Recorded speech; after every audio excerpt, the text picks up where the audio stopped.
अजितदादा पवार महाराष्ट्राच्या राजकारणातलं रणधुरंदर नेतृत्व आज सकाळी 8 वाजता आपल्यातून निघून केलं. मन सुन्न झालं, अंगावरती काटा आला. दादा आपल्यात नाही, संपूर्ण महाराष्ट्र हळहळून निघाला. विमानाचा स्फोट झाला बारामतीमध्ये आणि 6 जणांचा जागेवरती मृत्यू झाला. दादांचं एक स्वप्न होतं राज्याचे मुख्यमंत्री व्हायचं, पण ते राहिलं.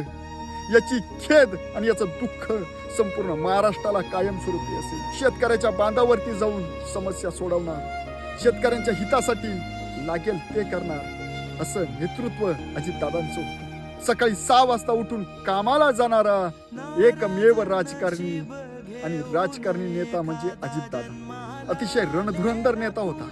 आज ते नाही, याची संपूर्ण महाराष्ट्राला हळहळ आहे, संपूर्ण शेतकऱ्याला हळहळ आहे. आमच्या सर्व शेतकरी बांधवांकडून या नेतृत्वाला भावपूर्ण श्रद्धांजली. असा नेता कोणी नाही.